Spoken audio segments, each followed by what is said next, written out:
ఒంటరితనమనేది చాలా భారమైనది. మన చుట్టూ మనుషులున్నా కొన్నిసార్లు మనల్ని ఎవరూ అర్థం చేసుకోవడం లేదనో, లేదా మనమందరికీ దూరమయ్యామనో అనిపిస్తూ ఉంటుంది. ఈ ఒంటరితనం మనల్ని నిరాశలోకి, కృంగుబాటులోనికి నెట్టేయవచ్చు. ఒకవేళ మీరు కూడా ఈరోజు ఒంటరిగా ఉన్నామని భావిస్తుంటే, మీకు సహాయపడే 3 అద్భుతమైన బైబిల్ విషయాలను ఇప్పుడు చూద్దాం. మొదటి పాయింట్, మీరు ఒంటరిగా ఉన్నామని అనిపించడం సహజం, అది తప్పు కాదు. మొదటి రాజులు 19:10లో ఏలియా ప్రవక్తను గమనించండి.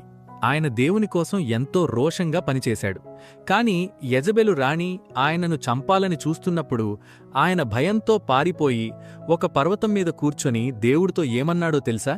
యెహోవా, నేను ఒక్కడినే మిగిలి ఉన్నాను, నా ప్రాణం తీయాలని వారు చూస్తున్నారు. ఏలియా దేవునికి ఎంత దగ్గరగా ఉన్నా ఆయన కూడా ఒంటరితనాన్ని అనుభవించాడు. మొదటి రాజులు 19:18లో దేవుడేమన్నాడంటే, ఏలియా, నువ్వొక్కడివే కాదు, ఇశ్రాయేలులో ఇంకా 7,000 మంది నాకోసం నమ్మకంగా ఉన్నారు. గుర్తుంచుకోండి, మీరు ఒంటరిగా ఉన్నామని మీకు అనిపించవచ్చు, కాని మీరు ఒంటరివాలు కాదు.